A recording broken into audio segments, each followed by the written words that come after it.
Hi everyone, welcome to my channel. My name is Lisa Alastuey, and on this channel you will find a variety of inspirational and informational videos.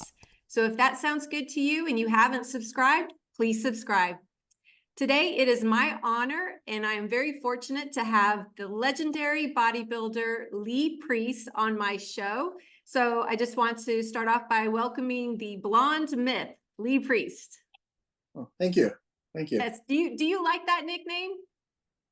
I don't know. It's sort of, I don't know. I'm just used to Lee. Any sort of nickname seems weird. And it's like, I don't know, because to me, I just see myself as Lee. I've never had ego. So even to this day, when I do appearances and people come up and go, oh, you're Lee Priest, it's like, I'm just Lee. I'm just an idiot like anybody else. So when people sort of put you on that pedestal, I find it weird. And to have a nickname, it just seems like, I don't know, you're bettering somebody else. I'm like, look, I'm just like Lee. It's like I was a pro bodybuilder, but if you're a plumber, I was good at being a pro bodybuilder. You're probably good at being a plumber. So me being maybe more known doesn't make me any better. So I always find that when people put people up on pedestals and praise them, I just find that weird. Awesome, awesome. Well, that is why you are so liked, Lee, because you're very humble, very honest, and it definitely comes through in a lot of your interviews. So I'm looking forward to today's chat. Yeah, thank you.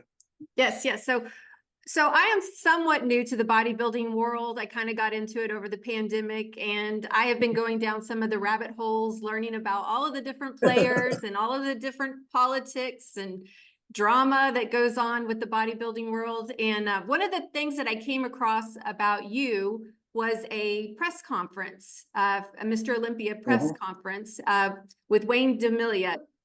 A little bit of backstory on that. The big concern was that not everybody that was up there was going to get any prize money, right? And so you were trying. And the thing is, because they called the Myster Olympia the Super Bowl, and even the Arnold Classic. The Arnold Classic, I always said I always get in trouble because I always used to say they can treat the competitors better. They cater more to the athletes. When the athletes at a show, look, I understand promoters have to make money. It's give and take, but it's the athletes that are bringing the fans to the show, the sponsors. You're making money off them, so you should give a little back. And when you're at a show like the Olympia, where if you didn't place in the top 10, you went home with no money at all. I just said, that's not right. And I knew the following year he did say to me, let's put it in writing. So I figured if I bring it up, he's going to pull the same thing with me. So I put it in writing. And when I put it in writing, from that day on, everybody got $2,000 because even if not the top 10, 2,000, it's not much, but at least you're in Vegas, you can go have a nice dinner. It feels like something rather than, picking up your dirty towel and posing trunks and going home with nothing. So I knew he'd say that. And yeah, so everyone got paid. So it was better. But like I said, I always got suspended because I'd speak my mind. And the thing with the athletes is nobody wants to rock the boat. Everyone would complain. But if you go, hey, me and the athletes don't agree, then you turn around. It's like, where'd everybody go? It's like you're all here a second ago. So I just hated how the athletes wouldn't take a stand. I said, we're the ones with the power. It's like anything. If people come together in anything in life, with the governments and that, without the people, it's like we have the power if we can unite. And sadly, you just watch the news today, and all the news does is like divide people, whether it be race, religion, anything. It's like we're too busy fighting amongst ourselves while the issues are being, screwing us. So, but yeah, so with the bodybuilding, I just said, look, we need to stand together, but they never did. But I was happy that, from that point on, everyone got at least $2,000, which was something. So, but I said that my wife I was married to at the time was competing then. She didn't know I was going to do that. I just saw the look on her face. She just went, she's like, oh, Lee's not going to place. Because normally if you rock the boat, you can get into trouble. And I've been suspended before for talking about the politics where some judges would sleep with competitors. I'm like, well, I shouldn't be judging if they've slept with a competitor. And I was at the 2002 San Francisco, and an article come out where I was talking about the politics and that sort of thing. And Wayne was there we have like a meeting the day before, an athletes meeting. And I'm always early, so I went in. I was the first one in there. Wayne throws the article down. What's this? And we get into a heated, argument about it. Just saying, look, if you know what's going on, it shouldn't be going on. And then the other athletes coming in to quieten down. I said to my wife, man, I'm screwed tomorrow. I'm not even going to place. And so the show went on and actually won the show. And backstage, Wayne's like, are you surprised you won? I'm like, well, after our argument, I am.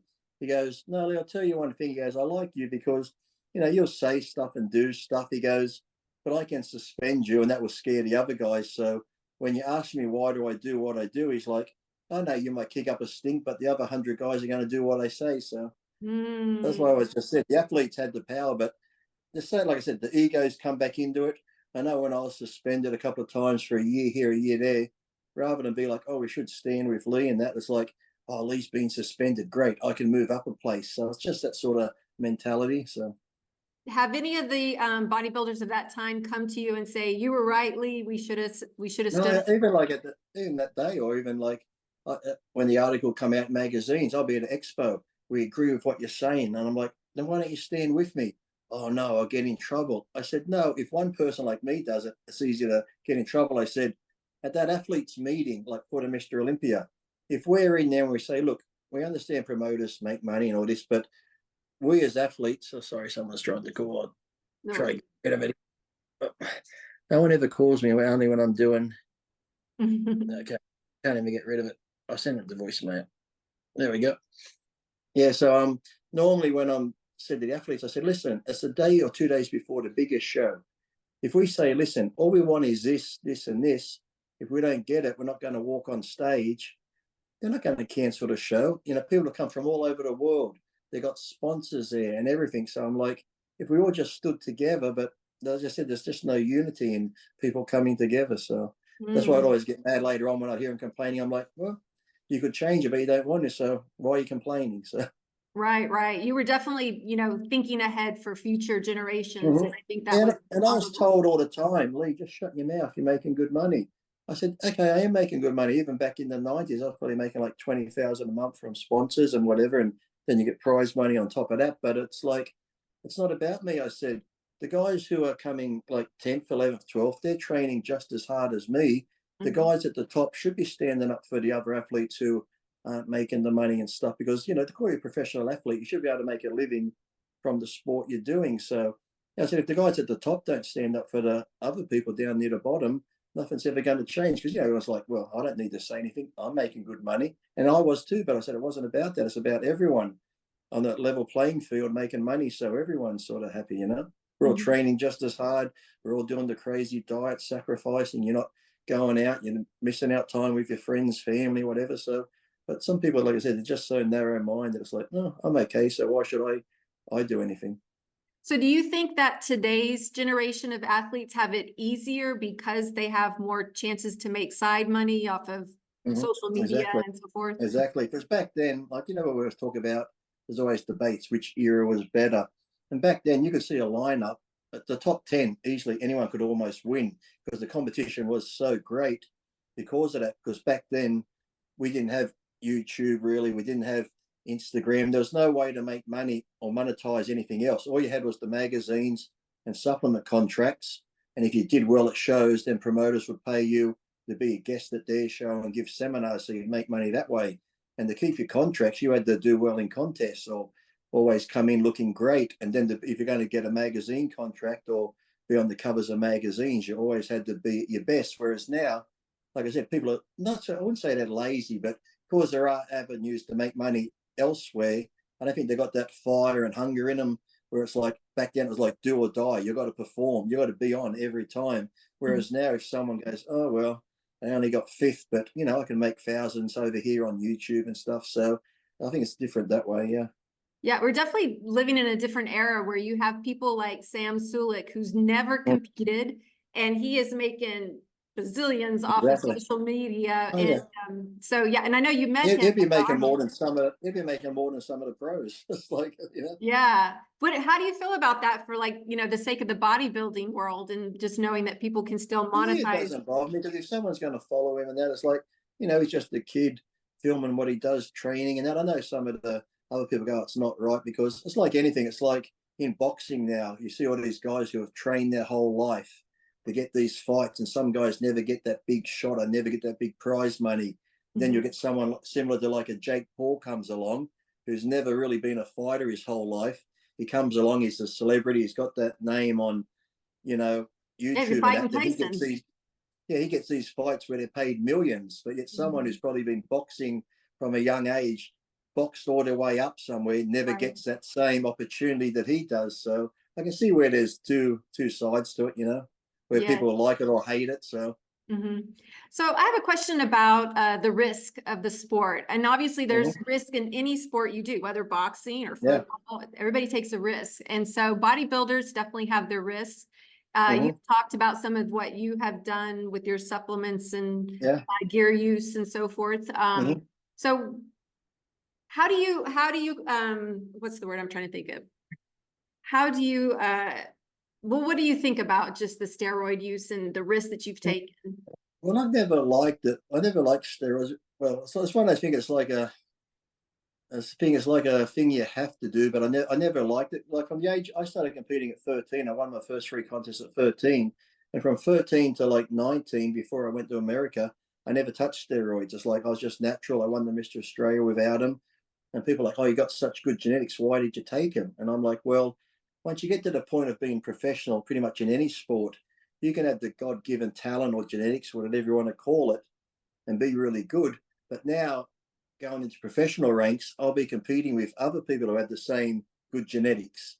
And sadly, if they're on them, you can be great genetically natural, but yet someone who's got the same genetics and they're on a bit of gear, you got to sadly take the gear to keep up with them. So it's one of those like necessary evil things you got to do. But the only thing I don't like is I've always pushed, and I got called a liar because I've always been open. Some of my sponsors would hate it.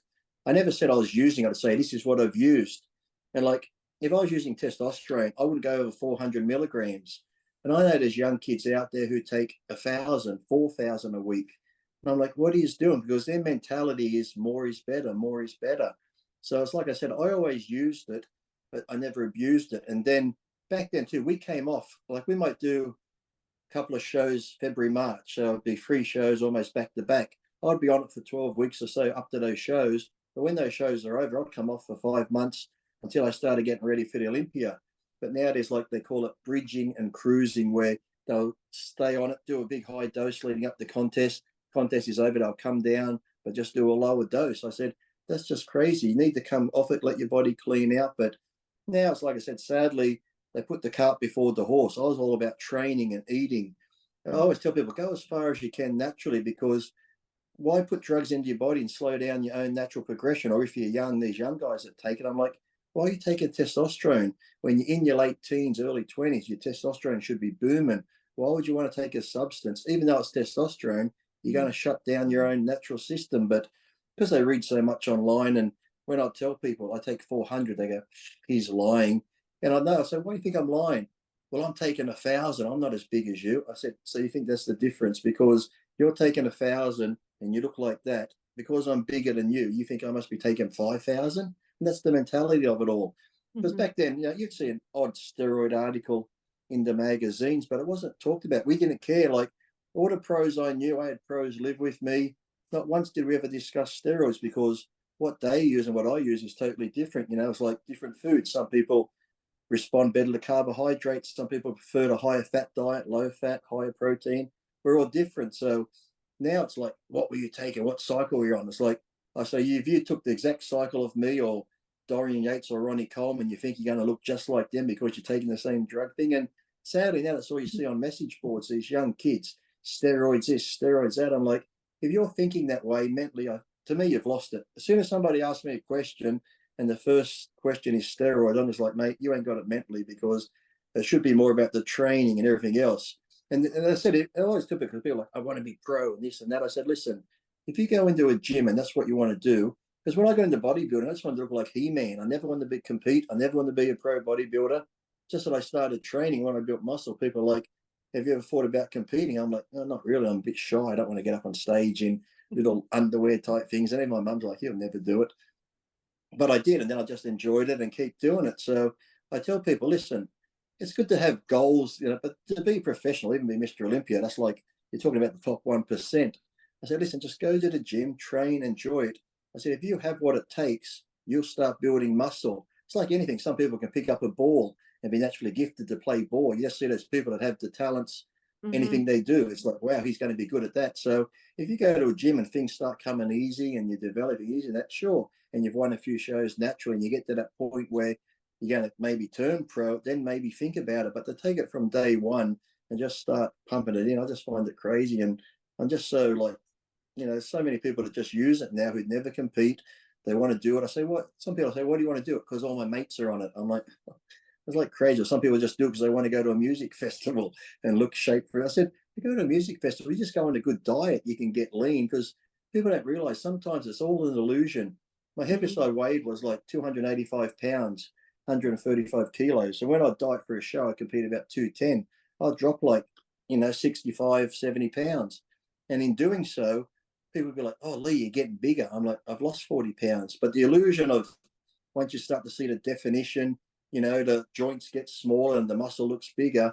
I said, it's an illusion. That's why I said to these guys, sometimes like back in the day, Van Damme would be in the gym and that, and all these actors, on screen, they look big, but in person, they're pretty thin. But because they're muscular, that's the illusion. They look bigger. When I won that San Francisco show, I weighed 199 pounds. Chris Cormier, who got second, was 260. And people are like, what did you weigh? I said, what do you think I weighed? They're like, 240. I'm like, I weighed 199. They're like, oh, you look much bigger. So people just get so obsessed with the size and all this sort of thing. It's like, just if you're going to do it, you want to be healthy too and have some longevity. Because I spoke to young kids, I don't care, I'll die big. I'm like, that's not a good attitude to have. Yeah. I'm like, we all know we're going to die, but you don't want to die young. Because I used to be like that sometimes when I was young. It's like, I don't care if I go now, but the older you get, you're like, shit, I want to live to 80. I want to go further. So Right. And I think too, like with today's generation of kids, being a bit more reckless because it's more accessible. They can do it online. You can go to other countries where the gear is legal, so it's much easier and more known that I think we're the seeing. thing is too, you don't know what you're getting too, because sometimes you're getting on the black market. You could be getting cookie oil. It can be contaminated. It could be. That's why, like, when I had to travel, I had to go get the vaccine. I was like, oh, why'd you get the vaccine for, Lee? I thought you'd be the one that didn't get it. I said, well, sadly, for my job, if I wanted to travel, we needed the vaccine passport. So I reluctantly had to get it. But I knew so many bodybuilders who were like, I'm not getting that. I'd never put that in my body. And I'm like, the amount of shit you put in your body, you go to Mexico and buy these steroid drugs. You don't know who's made them. You don't know if they're contaminated. You inject all that into your body, but you're worried about a vaccine. So it's like, right. Crazy. All right, friends that do party, they'll go party on the weekend. They'll drink, they'll smoke, they might do MDMA, they might take cocaine. Yeah. But I'm not putting a vaccine in my body. I'm like, okay, stay healthy. Yep. So I want to ask you about your training, and I have a video here I want to share, and we're going to talk off of this. I think it's a lot of people have seen this before. I hope it doesn't depress me. Some of my training tapes when I'm at the gym, they put them on, and I'm like, can you turn this off?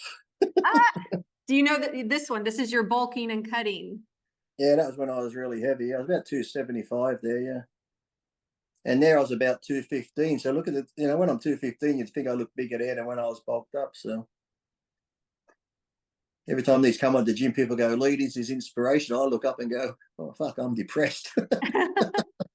It's quite amazing though. But is that weird to like look back and know that, people always want to talk about it and you can look at it? Yeah, I find it.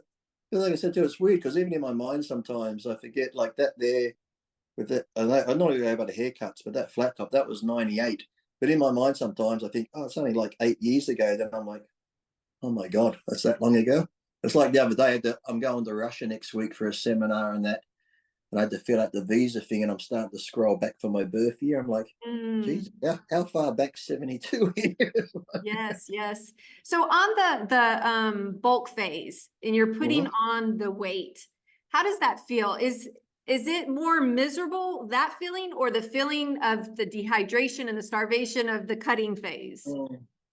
Yeah, I'd say the dehydration, the cutting phase, you feel your worst. It's like you probably look your best, but you're probably at your most unhealthy when you're that dehydrated and that sort of thing. But off season, the first time I got heavy around the 250, the first year I was like, sort of felt it. But then each year it just seemed normal. So even though I was heavy, it didn't really bother me. It's just sort of more relaxed. It's almost like a bear going into hibernation. If you sit down, you'd be like, start to fall asleep type thing. So it wasn't too bad. And the thing was, too, I enjoyed the challenge of losing it because one year I did stay lighter. I think I only got as heavy as 240. So in my mind, I'm like, normally I'm 270, 280, I'm 240. So when I started preparing for the show, I didn't sort of go full on. I'm like, oh, I can take it easy. Whereas if I'm heavy, I start cardio out the gate like a bull. I'm like, cardio, do this, do that. So I preferred it being heavy because it really pushed me to get into shape. Yeah. So, and like I said, people go, "Why'd you get so heavy?" I'm like, well, there's a lot of guys now we see now on the internet. They always want to stay in shape for the Instagram to show the abs or have the jawline and that. I'm like, listen, if I'm in the off season, because contest time, you're like, eat it. It's almost like you're in the military. Eat at this time, get up at this time, cardio this time, next meals at this time. Everything's so timed and regimented. Off season, it's like I go totally off, and I'll eat when I want to eat. I'll eat what I want to eat at what time. Sometimes I won't have many meals at all. But yet I might still have like chicken and rice, a healthy meal. But an hour later, I might go to McDonald's. I might have a pint of ice cream or a liter of ice cream. So I just didn't worry about it. People like, well, why did you force it? I said, I didn't force it. It's just that if I felt like eating something, I'd go eat it. You know, it's just like I'm still human. I still enjoy food, whether it's good or bad. So Were you meticulous and kept a record like Dorian of like every workout, everything you ate, no, calories? in the beginning I did when I was younger, but then as I just kept going, you get to a point where you just sort of remember it in your head. It's like even when I was dieting in the beginning, I might have counted the calories and weighed the food. But for doing it for so long, it's like you could start to look at chicken and go, well, that's roughly 200 grams of chicken. Unless I was, you know, but once you're pre, you don't have a weight class. If you're going for a weight class, then you might have to be a bit more pedantic and have the exact, I need 180 grams. Whereas my chicken, if I go, it looks 200, could have been 220. It wouldn't have really mattered. But if you got to fit into a weight class and that, then you really got to count your calories and all that sort of stuff. But I just didn't. After a while, it got too depressing thinking I can only have this many grams in your weight. You're like, that's it. That's all I can eat. Right. So so I saw in an interview that you started your prep out about 12 weeks from a show. Does that sound about right? Normally 12 to 16. Around the 12-week mark, if I start 16, I'd always be ready about the 12-week mark. And then I could like experiment, eat a bit more carbs, see how I felt. I never did this. People call it peak week, where the last week they try and over deplete and then fill up with carbs and stuff. And some people switch their drugs up and change the chemicals. To me, and some people stop training the last 4 days. I trained up and did a day of the show, even if it's just a light pump, because me, it's like if you're going on a 16-week diet, and like I said, you eat at this time, train at this time. You have to excuse me, people. It's not my blood pressure. I just went to the gym and had some pre-workout. I keep getting that tingly red feeling. I hate it. I only took it because I had to get up at 3 o'clock this morning and do another podcast with people in America. I've been up since 3, so I thought I need a bit of pre-workout, but now I can feel my head like it's sunburnt. Oh no. I hate pre-workout, but I thought take a little. Again, I didn't take the whole. Whenever it says take a scoop, I take a little bit, and it's still. It's like, remember niacin? You take niacin, you get that red tingly, and it just comes in waves.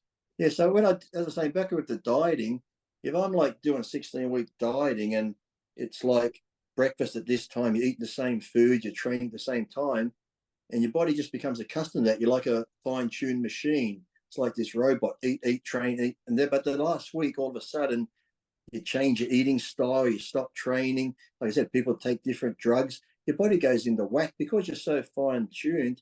Any little change you make is a big change. That's why I would see guys back then, 2 weeks out look fantastic, a week out look fantastic. The day of the show, they walk on stage, you're like, what happened? It's like, because they try and do like hocus pocus. I'm like, if you look good, don't touch a thing. Just put some tan on. And maybe the last few days, that's when you just cut your water down a little bit. But that's all I ever used to do. But some people like throw in thousands of grams of carbs more, do things with diuretics, do things like take diuretics too early. And your muscles made of water. You pull all the water out, you get flat. You can't fill out in time. You always hear guys, oh, you should have seen me a day or two after the show. I'm like, well, that's a bit late, a day or two after the show, isn't it? So, yeah, it's best not to mess with anything. But I was guilty of it in the beginning because sometimes you get so used to looking at yourself, being in shape, you figure, oh, I got to do something different. I can't be ready now, because you get to the point where it's like, okay, I'm ready. So that last week, you're like, maybe if I just do this or cut this out, I'll be a bit tighter. And generally, you don't look any better, you look worse. So if it's not broken, don't try and fix it. But yet, that's why it's always good to have maybe a good training partner, someone who's honest with you to say, how am I looking? Because we all get those friends that, oh, you look great. And you're like, I don't really look great, but yet they'll tell you that. So as long as you have someone honest with you to tell you the truth and push you hard. Who was your training partner that told you the truth? I trained with a guy called Kurt Miller, and that my training partners are just generally normal people. I didn't really train with many other bodybuilders, but most of the time I just trained by myself, or my wife would spot me or something like that. So that was pretty much it. Sometimes I tried to train with younger guys, and to me, it's like a contest, and they'll be the ones like, I'll do a heavy weight. I'm like, what weight do you want? I'll do the same. I'm like, oh shit. And there's like, they might be doing the weight, but yet I'm the one spotting them. So I do my set, but now I got to lift their weights. I'm like, mate, it's too heavy. I can do it. I'm like, you can't do it. I'm the one doing it for you. So in the end, I'm just like, I'd rather train by myself. Did you have a coach or a guru when you were competing? No, when I started, I just had the magazines and that, and then I trained with an older guy. And when I was dieting for show, he was dieting, so I just sort of saw what he was eating and just sort of learned from that. But I've never had a guru my whole time doing it. So It's a big difference, right? When you think about what it costs to, oh, compete in your era versus what people yeah. are paying for coaches and Oh. And that's all why I kinds get of I get into arguments with people and you need a guru. I said, you don't. I said, if you've got to that level, nobody knows your body better than you. I said, a guru, like my friend Paul Delat, who used to compete in the Olympia with me, he had a guru or a coach. I even asked him one day, why do you have it? He goes, Lee, see, at lunchtime today, you said, should I have chicken or steak or this or that? He goes, I walk over here and Chad says, lunchtime, I have to have this. So Paul just said, I'm lazy. I need to be told what to do rather than think about it. It was one less thing he had to think about if the guru does your training, your drugs, and your diet. Whereas me, I'd rather do it myself because, like I said, I know my body the best. Like, let's just say you're a professional bodybuilder and I was a coach and you come to me. I don't know your body. You can tell me what foods you like and don't like. So I'd say, okay, here's a diet. I'll give you this. You go away, follow that diet for a couple of week or two. How do you feel? Well, Lee, I don't have enough energy. This, I'm feeling flat. Okay, add some carbs to it. So you add carbs to it. Okay, I feel better. Like, you can do that yourself, and you've probably already done that yourself. But I think a lot of these bodybuilders give too much to their gurus, because I watch podcasts now, and some of these guys only compete once a year. The most shows I did one year was 11. If you're young, get out there and compete because you get more experience. But on the podcast, I say, why aren't you doing these shows? Oh, my coach said not to do them. I'm like, you're the professional athlete. You go out, you're the one telling, you should tell your coach, this is the show I want to do, then get me ready for it. So I just don't get why. And like I said, too, a lot of these coaches, I've never seen a coach really take someone that's a beginner or just in the low amateurs and make them Myster Olympia. Generally, the guys have already won pro shows, like someone like Ronnie Coleman or these people. It's like my grandmother could give them a diet and get in shape because they're so genetically gifted. It's just crazy. It's just, I just, like I said, people are like, oh, Lee, you're just too old. If you had a coach, I'm like, why would I wouldn't listen to a coach because, I did have a guy once try to help me, and when he saw my diet and that, he's like, oh, that's good. Your training's good. He goes, what about your gear? And I showed him, he's like, that's it. And he wrote me this big list of drugs. I said, I ain't fucking doing that, because I might have taken 2 or 3 drugs to get ready for a show. He had 8. I'm like, I'm not putting that much into my body. So, I think people, like I said, I have more faith in some of these athletes than they have themselves. I think a lot of them just think once they get to a certain level, they need a coach. And then I know some of them that for 3 years, and they switch to another coach and they switch to another coach thinking someone's got the secret. That's pretty much all the same. Right. So but if you're a beginner, but even if I say, I don't come down on coach, if you're the average person, sure, I say, if you're new to the gym, it's good to get a trainer at the gym, to show you the proper exercises and maybe give you a eating routine. I don't call it a diet. I just like a good, clean eating routine if you want to lose weight. But then I say, like, after a 6 months or a year, you should pretty much know how to train and diet. And then maybe once a month, every 2 months, you could go back to that coach and maybe just ask for a top up. Maybe, what do you think about changing my eating plan or something? But you don't need someone there 24/7 holding your hand day after day after day after day. It's like, Right. So let me ask you about genetics and being like a hyper responder and what that means. Well, like I said, it's like people say a hyper responder, whether it's just like to drugs or training and stuff like that. I think, like I said, we all see it in all sports, you just see a kid play soccer, you're like, wow, how does he do that? Just probably some of them haven't even been taught, and they can go do that basketball, golf, swimming, no matter what. And bodybuilding, that's why I said it's one of those things. You could have 2 guys go into the gym, 2 buddies, start training the same time, eat the same food, and one of them, you were like, is he on drugs? It's like, his friend might even accuse him because he just starts growing, and his mate's like, well, I'm doing the same, I'm training the same, but doesn't. So it's just, I think we're just all different that way and stuff like that. But even if you're not a hyper responder, that's why I tell people to come off the gear and change your eating, because your body's like anything. If you do the same training every day, your body will adapt to it. You'll get used to it. That's why couple of months, you should change your training up, whether it be heavier, lighter, do some supersets, do something just to break up the monotony of like legs this day, every day, this exercise. Your body will get used to it. It's like if you eat the same foods day after day, it's like if you stick onto a diet, after a while, your body will stop losing weight because your body will just become used to it, that you need some big high calorie days just to kick the metabolism off again. So you really got to sort of change things up, change it and just see. But I always tell people, not everyone's going to be a bodybuilder. Sadly, everybody these days thinks if they go into a gym, take steroids, they're going to be this big freaky bodybuilder. Right. I'm like, just go to the gym, have fun. If it happens, it happens. If it doesn't happen, you're still healthy. You can still go to the gym and train and just love it. But yet it's like I said, everyone that goes in, I'm going to be big. It's like, mate, I got friends that play tennis on the weekends. They do it for fun. They're not like, oh, I'm going to fucking take on Djokovic and Nadal. It's like, if they were that good and that come naturally, maybe they would. But for some reason, I said, everyone that goes in the gym and puts a needle in them, they think they're going to be Myster Olympia. And then if they're not, he's taken more. They're like, what's the secret? I tell people, there is no secret. I said, if you find one, tell me, because I've been doing the hard slog from the age of 13. So there's no secret to any of it. Yes. Speaking of the Myster Olympia, I want to ask you, as you know, Arnold raised the prize money to 500,000, which is more than what the Myster Olympia is giving out, is 400,000. How do you think they will respond to that eventually? That's funny. I was talking to Dave on the RX podcast about this, and they're going to probably have to raise it to, be the number one show. But I'm just wondering whether Jake Wood's going to go. Everyone's probably thinking he might go 600, but I'm thinking maybe just the, seal the deal, go 800, or he might just go, what, screw it, I'm going $1 million. Now you come and catch me, which would be good, because then Arnold would have to be like, shit, he's gone to 800 or $1 million. Shit, I'm going to have to bang it up again, which would be great for the athletes. So I think a bit of competition is good like that, because I know back in the day, Arnold wanted to, but out of respect for Joe Weider and that, because Joe Weider and them did so much for Arnold, that's why he kept it lower. And he just said, now that they've passed away and that he doesn't really feel like he owes anything anymore. So he wants to make his show the best. But now if Jake Wood can come back, and like I said, Jake Wood, like I said, I know he's got a lot of money and stuff, but how much does he have to put into it and getting sponsors? But I'd really like to see him come back and go, okay, you got 500 or whatever, I'm going 800,000. Or just go, like I said, just seal the deal, 1 million. There you go. So then Arnold would have to come back and go, oh shit, I'm going to have to go 1.5. Jeez, so I think in the end it'd be great. In the end, it'd be great for the athlete. So it just depends how much they want to go back and forth. So yes. So you've been to Myster Olympia many times. You've seen how the show is run and how it goes about. If you had the power of a Jake Wood or a Dan Sullivan and you had a magic wand, what would you change about the Myster Olympia and how it's run?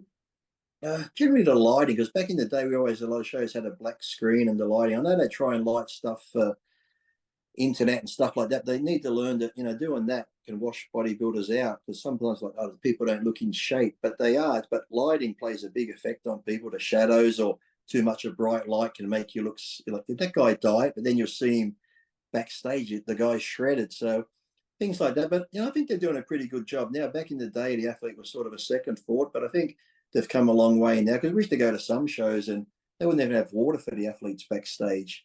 And you might say, oh, I know sometimes there's not even water here. People are like, oh, he's causing trouble. I'm like, I'm just asking for a bottle of water. Yes, that might not seem like much to the average person, but when you're dehydrated, you haven't been having any water, you're backstage, your mouth's dry, just a sip of water would be nice. So, but I think they've come a long way now in catering to the athletes a lot more. So, but a lot of things I would have changed back in my day have been sort of addressed, but I still like to see the prize money, even though 500,000 goes to the winner. I'd still like to see it more spaced out. And I was always up, because my wife competed back in the day, I always thought the women needed to get more. And I understand it goes by ticket sales and bums on seats and stuff like that. But the women train just as hard. But then even the women, when my wife was competing, it was hard because the judges would say they want a certain look. The women were getting too big. So they told some of the women, you got to lose, 20% of your muscle. So a lot of girls did, including my wife. But then the winner was the big, huge girl again. So it was like the girls like, well, you want us to look this way, but now you're rewarding that. So then all the girls got big again. It was like when back in the day they talked about the bubble guts, the big stomachs. I was like, as soon as that started to happen, the judges should have went, bang, if you've got a stomach, and they said they were going to knock points off if you had a bloated stomach. They did on some people, but not on others. But anyone that had a big stomach, they should have went, okay, 5th place or 4th place. But if you've got the guy with the big stomach and that winning shows, everyone else is like, well, shit, the win shows I need to get bigger. If my stomach's big, it doesn't matter. And that's when it sort of got really, that's when now they have the classic class. To me, bodybuilding was like that back in the day when people's waists were small. But because you let it get so far out, and people, even though you're in shape, but you're still bloated, because you let it get to that, you had to make this new class to try look like it did back in the old days. So there's a lot of things the judges could have changed, and if they had it caught on in the beginning. So I think they let it get out of control. Do you agree with them doing the prejudging for the Open on Friday night and then the show on Saturday? Never have. A lot of times we'd have the one-day show, and they say it, but it's from tickets. I'm like, you're going to make the same amount of money. People are going to buy the same tickets, come to see the shows, and that they're going to come see the Open guys or whoever. So you're not going to lose out on the money. But it's like for the athlete themselves, like I said, to be in that type of shape, I said, you're probably unhealthiest, and to try and hold it for 2 days, it should be like, what other sport does that? You're not going to go watch boxing and 12-round fight. Okay, 6 rounds now, come back tomorrow, finish the other 6. Or Wimbledon, men have 6 rounds or 5 rounds of tennis. You're going to do 2. Are you a bit tired? Okay, come back tomorrow. It's like, this is the day. You're going to be ready on this day. If you miss it, tough. You missed out. You're not going to win. But I hate it because you can have a guy who maybe hits it right on the Friday at prejudging, and the champion could be a little off. So you're like, wait, we're going to get a new champion. Now they go back to their room. Well, shit, this guy's beating you. And the champion's like, oh, shit, what I've got to do? So the champion might do some hocus pocus, diuretics, do whatever. Then the next day he comes back and wins. It's like, no, you weren't good on the day. You shouldn't be winning. You shouldn't give them 24 hours to go fix their mistakes. Or sometimes, too, the guy that looks good, he could panic. And then the next day, like on the Friday, he might have won. Then on the Saturday, he gets third. There shouldn't be that, like I said, because it's like I said, when you're that finely tuned, your body can change. So I just don't think it's right. I think it should just be that one day. So who do you predict is going to win this coming 2024 Olympia? Give me your top 3. First, second, and third. I couldn't even do it because there's going to be so many good. You're going to have Derek. He'll probably definitely be in the top 3. Hardy. And then you got Nick Walker. He could be a wild card coming up there. And then they're not sure whether Rami's going to come back this year and do it. And then Brendan. It's going to be interesting because I think this year, if they come back, you'd have Rami, Hardy, Derek, Samson, and Brendan. They're all Myster Olympias. I think it'll probably be the first time you've had that many Myster Olympias in the one lineup too. So it'd be interesting. But like I said, bodybuilding is such a sport. Like I predict those 3, maybe Derek, Hardy, and then it could be Nick Walker. Or then again, like I said, because bodybuilding's so up and down, somebody who, like I said, we can only go by how we've seen him last time. So Nick Walker's doing this New York show in 2 weeks. If he looks fantastic there, people will probably start comparing him because they saw Hardy at the Arnold. So you can sort of start comparing where they might match up. But you got to remember, that was on that day. Come Olympia, which is at the end of the year, if that same person doesn't turn up in that shape, well, he might not make the top 5. That's why it's always hard to do predictions when it's bodybuilding because things can change overnight. Like I said, you could see a guy post a picture on Instagram, and I used to see it a week out. You're like, wow, he's going to win. Then the day to show he's not the top 10. You're like, oh, so what happened? Right. So it's so hard to pick it in bodybuilding. And then too, it's like the judges, I know they have a criteria they have to look for, but I know some judges like that freaky mass look. Some like the symmetrical. But in the end, they generally always get it right. So it's just one of those things where, what are they going for? That big freak Nick Walker look or a more symmetrical lines type guy? So it's always hard to pick where their minds are at too. So do you have Samson up there in the top 5? I forgot about Samson. Yeah, he'll be there. So yeah, because Samson too, like to me, like Samson's still a bit of a diamond in the rough. To me, he has everything to be Myster Olympia.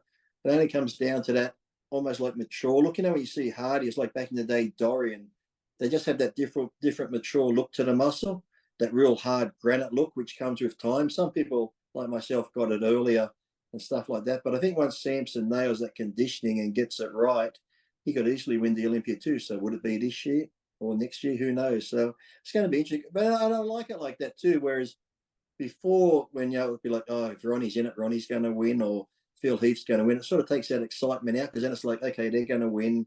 They'd have to be really off to lose. So let's go for who's going to be second, third, or fourth. It's like I love car racing, and when Schumacher, it's like 7 races to go, but Schumacher's already won the championship. It's like, okay, it's boring. Who's going to get second or third? So I think when it's up in the end, you don't know who's going to win. It could be this guy or that guy or this guy. I think it makes the show more exciting. Yes, most definitely. One thing that still confuses me as a newbie is the judging criteria and how like is It still conditioning confuses higher? me. It confuses, yeah, there's conditioning, there's symmetry, there's aesthetics, there's muscle quality. I mean, what's at the top at that? Or are they all equal? Some say there's more percentage on this and that. So look, I've been in it, like I said, since '86 competing, and I still sometimes don't know what their preference is. Is conditioning the number one? Is the symmetry the number one? Is the overall balance stuff? And that's if you can work that one out too, let me know, because one time you'll think it's this way. Then I think lately though, Tyler Mannion on Instagram after some of the shows, he's been explaining a lot why people place where and when. So I think that's helping people a lot, because we just wonder, back in the day, it used to be a bit of politics. If this guy was sponsored by the main company that's sponsoring the show, that, if their athletes would be 1, 2, and 3. So back then there's a little bit more hanky-panky. But I think now him explaining, okay, this is what the judges look for. This is what they saw. Yes, this guy was good, but on this day, this guy was more complete. So I think it's helping people understand more that way when Tyler Mannion goes through the different divisions and explains why somebody placed where. So, but you're still going to have, if someone's a Rami favorite or Hardy's your favorite, and they get second or third, you're still going to be, that was bullshit, he should have won. So you're not going to please everybody no matter what. So Yes, yes. One thing that kind of irks me is that they don't factor in calves. Like I'm like, are they no, not I've looking at always said calves? that too. I hate that. It's like, if it's that close, to me, calves are a body part. How can you have somebody with no calves? Because back in the day, everybody pretty much did have calves. So if you've got someone there like a Rami, and then someone could be smaller, but they've got the calves, yes, Rami's massive, but he's missing a whole body part. It'd be like someone being up there with no arms. You're not going to give them first place. So why they overlook the calves, I don't get it. They might be like, oh, he's got no calves, but he's got shredded glutes. Well, the other guy's glutes might not be as shredded, but he's got big calves. So it's like, I've never understood that. To me, that's like missing a whole body part. So I don't get how somebody with calves can be. When you're talking about Myster Olympia, he's meant to be the ideal physique, the pinnacle of bodybuilding, but you're missing calves. You got a shin. It's like, so, but yet the guy that got second could be a little bit smaller, but he has the calves, and he should be the winner if we're going on complete body. So yeah, I've never understood that to this day, how if somebody with calves wins shows and the guy that's second has calves and he's more complete, why he didn't win. I got no idea. Do you think we'll see more like surgeries and implants, calf implants Well, I've always said that. I said, I don't on know why they stage? can't, because I know a lot of girls who used to compete in bikini and that, and they'd get told you'll do better if you got breast implants and that sort of thing. And they say it's not a muscle. Yeah, but still, it's adding to the appearance, isn't it? You can have a girl that's flat chested and like, you're getting second and third, and all of a sudden she gets breast, the whole body changes. It's like if you saw a guy with no calves and suddenly he got calves, he looks much more complete. So, and sometimes too, calves are a genetic thing. Some people just can't grow them. So it's like females. Some females are huge chest, some are flat chested. No matter what they do, they're not going to get big breasts, so they will get implants. So why can't a guy get calves? Why does a guy get marked down or suspended if he gets calves, but girls can have breast implants? So I don't know. So that brings me to an interesting question, because people online will like kind of talk about bodybuilding is a sport, not a sport. It's a Oh yeah, male beauty pageant. oh Maybe yeah. it's a little of both. What are your thoughts on that? It's hard to say, because I know people try and compare a sport to like competing, like running or something, and that, whereas you're just on stage being judged. And yeah, we train hard, we do whatever, but is it a sport? I think I'd say it's still a sport, but it's not like, yes, you're not running down the racetrack, you got to beat someone that way. Our competing is more subjective on judges and stuff. It'd be like, is ice skating a sport? Is gymnastics a sport, where it comes down to different rounds and the point system? So I think they're all sports, even like I said, the ice skating, it's like, it's I've seen some ice skating when I used to watch it. You'd be like, someone does a perfect thing and they get a low score. Someone can do an ice skating thing and have a little trip and they end up winning. You're like, well, how did he win? I guess there's different points for different things, whether triple axles or something. So the difficulty of something. So it's really hard to say, but I think it's a sport. But then I said, most of the people online that say it's not a sport, just guys taking steroids, sitting around, blah, blah, blah, thinking, yeah, you've never done anything your whole life anyway. So if you're out there doing something, it's like, whatever you want to call the sport or whatever, it's like, I don't know, it's like weird, that argument goes on all the time. So like I could watch darts and go, this darts isn't a sport, but they call that a sport. Sometimes you see the guys there, big bellies, drinking beer and winning millions of dollars throwing darts. I'm like, well, is that a sport? So it's like, Do you dislike it when people say it's like a male beauty pageant? yeah, it's like I used to always get that when people are like, too, oh, you just look at yourself in the mirror. And like, if I'm training, I hate looking in the mirror because you start judging yourself so much, you start picking yourself.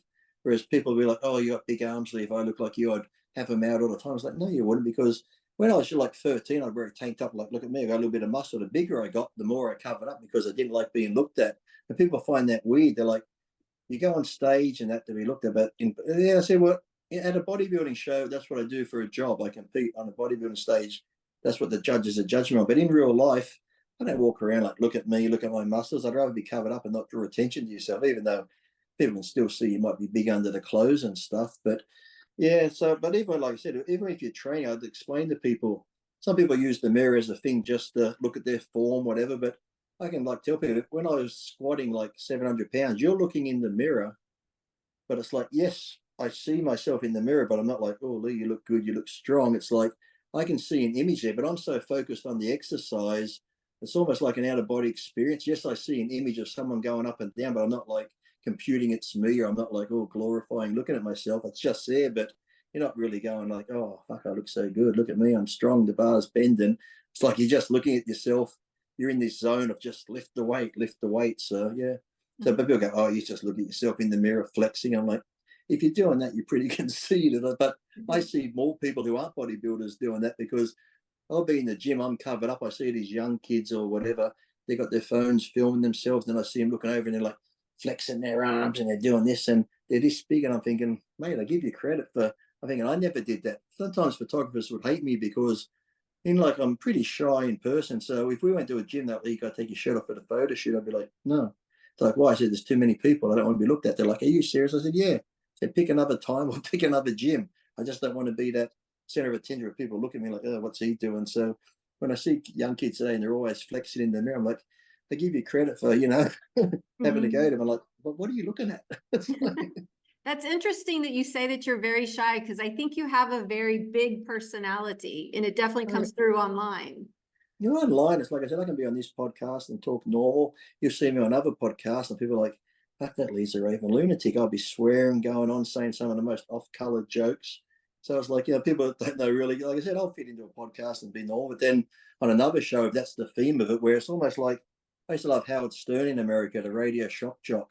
He'd be like talking about sex and this with women guests and that. And people are like, oh, he's so rude. But in real life, he's a family man. He's totally different to that persona you see on his radio show. So, but most of the time I'm always on the RX type shows where I have one called The Confessions. That's why the Pope's behind me and people writing their confessions. And I'm just like totally off the wall with religion and everything type thing. And people are like, holy shit, Lee's gone nuts. So, but then I see him on another show like different. But so when people see me in person, they're generally, oh, you're not like I thought you'd be. So I'm normally normal in person. But yet sometimes in the beginning, people think, oh, I'm arrogant. And that because, as I said, being shy, if someone comes up and they go, hi, Lee, how are you? I'm like, good, thank you.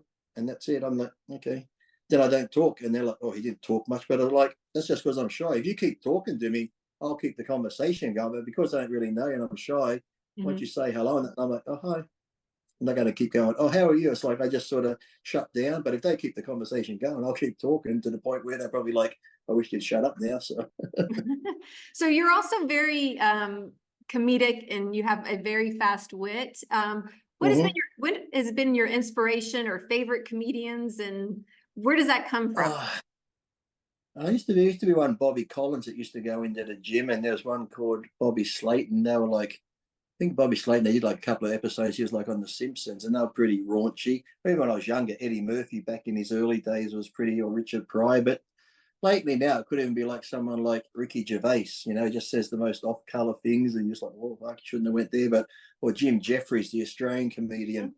I like things like that. It's like things that they're taboo and they're bad, whether no matter what subject it is, but you laugh at it because so much shit in the world. You got to have a laugh at some stuff, and comedians will make fun of sex or death and that, people are like, oh, that's an off topic, but like everybody laughs at it. Like I'm really hard that, like, I don't even get offended because I just take it as like, if there's some joke I don't like, I don't laugh, but I don't go, oh, that offended me. It's just like, okay, I might laugh at 900 of his other jokes, but one joke I'm like, oh, I'm not going to get online and go, oh, that was so offensive, how could you say that? It's like, it's just, yeah, so I just like things that are more of that shock value. And then generally sometimes I'll play into it where if I know something's offended someone, then I'll go in for the kill. I'll even make it worse.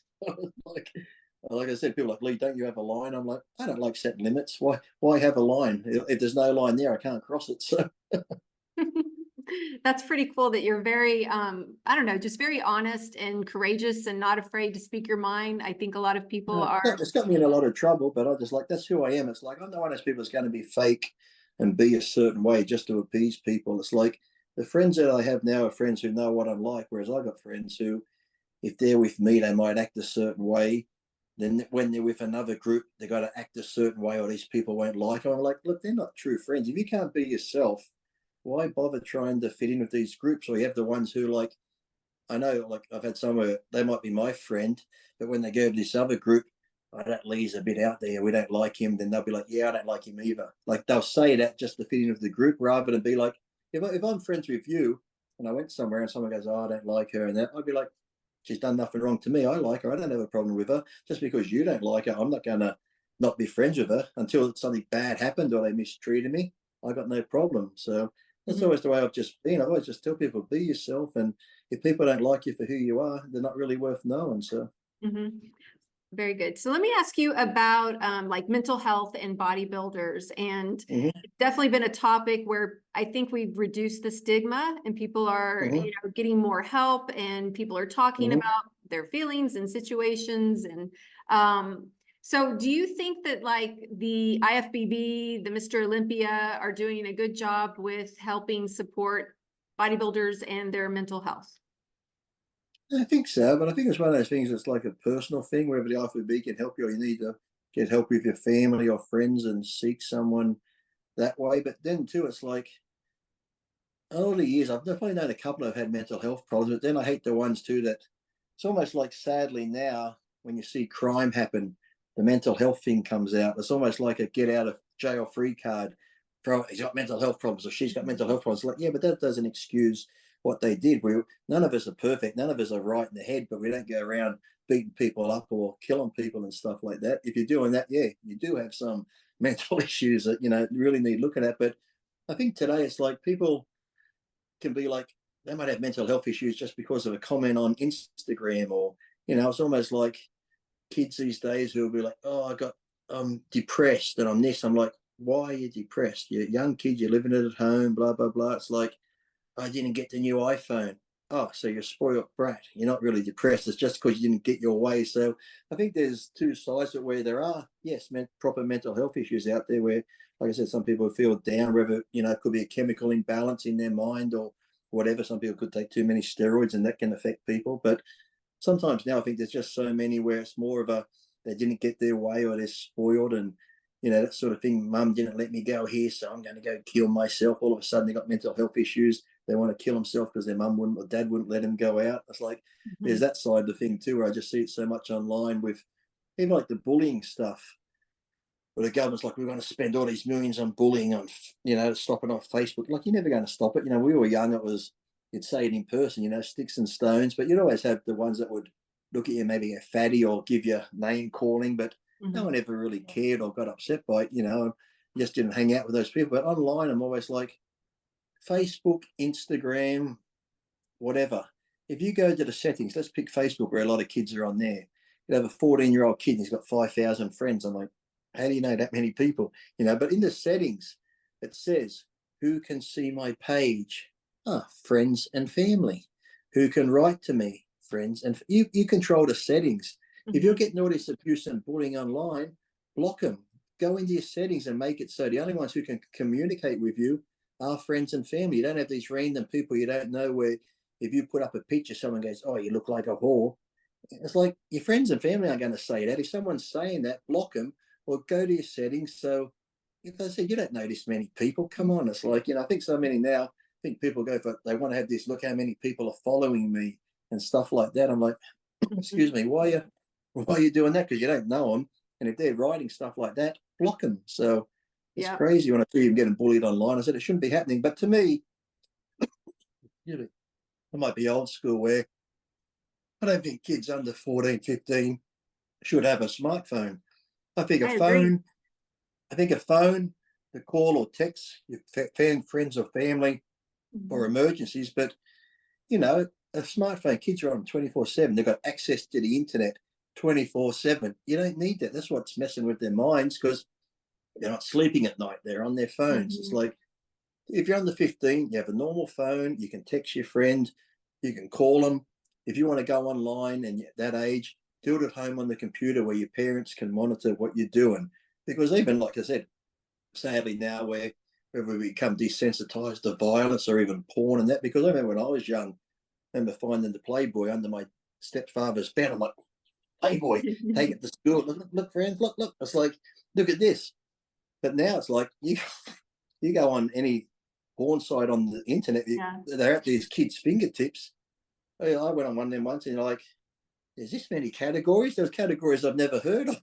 You know, takes away from the old Playboy days, and kids just have access to this 24/7. So I think a lot of that has to do with it too, that they've got too much at their fingertips. And I said, it's just like I said, too much stimulation, too much.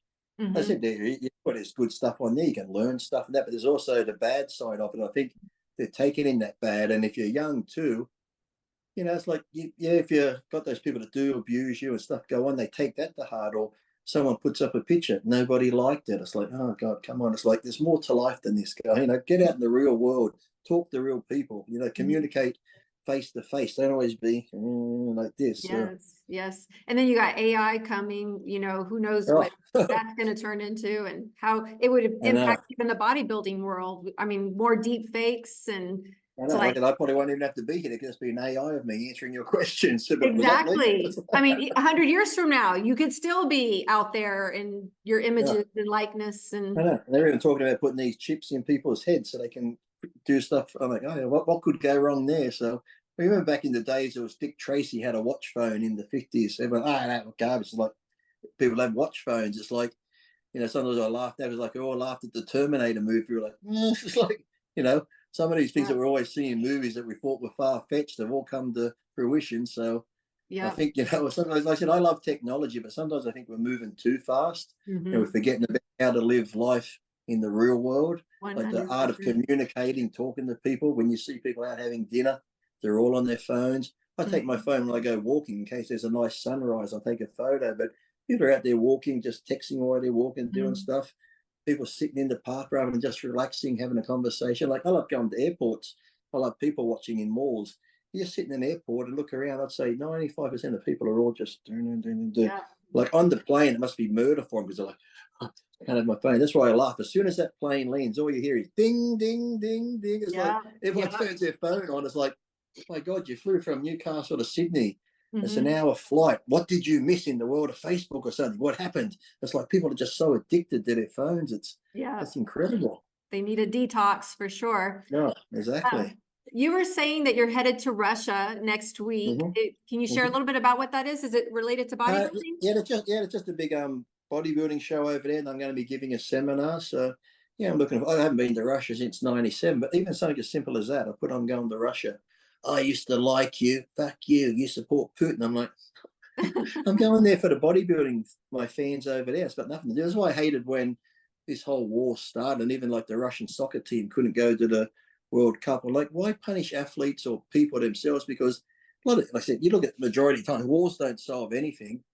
And punishing the people who have nothing to do with it, what's that going to prove? So I'm going over there to talk to the bodybuilding community, give a seminar on whatever they want to know. But that's not, oh, yeah, I'm going over there. I'm going to start launching missiles at Ukraine. It's like, but just the comments I get, I can't believe you're going there, man. I'm like, oh, shit. Let's like, communist. People are so, I know. But it's funny, like, you know, people always, then if I comment back, I'm allowed to have an opinion. I'm like, sure you are. But there's things I follow online, and sometimes I know people put up stuff. I'm like, oh, that's pretty silly.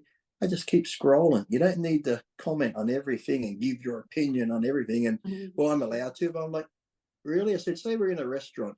You know, you go to a restaurant, there's a table here, table there. You're in a booth, there's a booth there.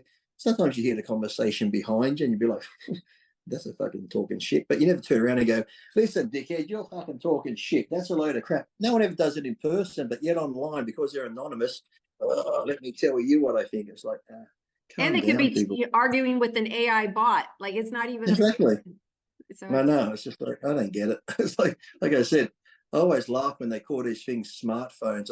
I'm sure that was for a joke, because they're really dumbing us down. They're making us dumb. They're making us not communicate and more. numb, dumb and numb. Yeah, exactly. Because I remember when I was young, I could get home from school. I'm going to call Michael. I'm going to call Steve. I probably knew 10 or 15 of my mates' numbers. Now, what's your wife's phone number? Oh, hold on. I got to look up Rachel. Like, I don't even know my wife's phone number. It's like we're losing the ability to store information here because everything's on our phone. It's crazy. Yeah, for sure, for sure. Well, we're getting here toward the end, and I just want to like kind of close on. Do any interesting projects you have going on? No, I just got like sponsors. I'm sponsored by Jim Reaper's Clothing, S-Force Watches, Uprising Extracts. They're a company in America. And like I said, I'm going to Russia, and then June 8th, I'll be in Nashville, Tennessee at a fitness expo for S-Force Watches. And then I'll be going to Boise, Idaho to do some photos for the Jim Reaper's Clothing. And then June 21st, 22nd, I'm just going to stay there rather than come home and go back. There's a big contest on in Alabama. I'll be there with Dave from RX and a few of the guys from RX doing a big seminar in Alabama. So, Fantastic. and then I think at the end of the year, I'll be going to the Olympia and then South Africa. And then I think someone asked me about going to New Zealand, which I love doing. I love meeting the fans. But as I get older, I've become more of a homebody. It's like I just like sitting at home. Like, oh, this is comfortable. And as I said, when I was younger, I used to love flying, but now I go, how long's that flight? Oh shit. Yeah, yeah. That's incredible though, with your bodybuilding career, go back to, Lee Priest, age 20 to where you're at today and what you're doing, traveling all over the world and doing all these seminars, expos, and it's a pretty interesting, colorful career you've had. Yeah, it's been fun. And as I said, when I was in America, I got into the car racing and did road racing and won races. I did the circle track one race, and then I got into the drag racing and I won the championship drag racing as well. So It's been fun. I can't complain. And I did the body work for the first Hulk movie when it came out in the video game. And here in Australia, I've done the last 2 seasons of Fat Pizza. I played the head of the white supremacist group on that. And on channel 7, you have like 7 Plus and 7 Mate. That's station 7 Mate. If you go on there, the last show I did was local council. I play a parking cop on the 6 episodes there. It's pretty funny. It's definitely an PC show. And this month, a new one starts called Outback Comedian, where I play Paulie's security guard. And the running joke is because when he had a security guard at some of these functions, he was always off banging the groupies. So the running joke in the show is when he needs me, I'm off with the groupies. And my wife's like, you better not be touching these women or do something. I said, honey, if you watch this show and you see me with the girls and you get upset, that just shows you what a good actor I am, doesn't it? There you go. She's like, yeah, well, I have fun doing a bit of stuff like that. And there's a short film on YouTube called Round Trip. I won Best Supporting Actor on that. It's only like a 7-minute film for Tropfest. If you go on YouTube, put up Lee Priest Round Trip. It's a pretty trippy movie, the way the concept of it is, but it was fun to do that one, filmed out in the Flinders Ranges in South Australia. So I do a little bit of acting. Well, it's called acting. It's more fun doing that, but I never really seek anything out. If something comes to me and I enjoy it, I just go do it. So yeah. That is awesome. That doesn't sound like a shy person to me, but I'll take your word for it. I am though, because when they give me experience, it is though, because even when I did the Hulk the first time, they flew me up to George Lucas's studio, and he's got all the stuff there from Star Wars. And they have this big sound stage, and they've got all these cameras because Ang Lee, he's done a lot of movies. Ang Lee, he had one of those motion capture suits on, bought us electrodes that captures you when you're moving. But because I was in contest shape and really died it down, you could see all my muscles, all my veins, and that. So whatever the Hulk did in the movie, I had to do in this sound stage with all the cameras. When he was like lifting up a car, I just lifted up a sandbag. When he's fighting the dogs, I'm just slamming sandbags together, pulling the door off, I'm pulling on a gas tank. So pretty much everything he did. But because I was sort of shy and quiet, he had this, like, it's funny, he had this one of the gay producer guys like, stop. He goes, Lee, you got to be the Hulk. Think the Hulk, like, yell, Lee, yell. I'm like, oh, God. Okay, so I started yelling, and he's like, oh, that's it, Lee, that's it. You're the Hulk, you're the Hulk. It's like, because I'm so shy, I didn't want to scream. When I was younger, I did karate, and the reason I stopped karate was because doing the grading when you got to go out there and yell and do the it's like I didn't like that. So I've always been like, I've never made a noise training. So sometimes when I'm acting and you're doing your lines or doing something with Paulie, it's good because Paulie will give you a script. You might have some lines, you go, do it that way. Okay, how would you do it? And I might change it a bit and say something different. He'd be like, oh, that's better, use that. So it's pretty good. He's pretty loose with the scripts and stuff. So it's more fun. But sometimes you go places and you be reading lines and doing stuff and people are just staring at you and it makes you sort of more self-conscious. So Right. sometimes it's a weird feeling. Yes, yes. Well, awesome, awesome. Well, thank you so much for taking the time. Thank you. I really enjoyed chatting with you. I hope to see you again, maybe at a show expo in the future. And, okay. you know, if you ever want to come back, just let me know. Okay, thank you very much. Yes. And if you guys like this video, please give it a thumbs up, leave a comment down below, and don't forget to subscribe. Thanks for watching. Thanks, Lee. Thank you very much.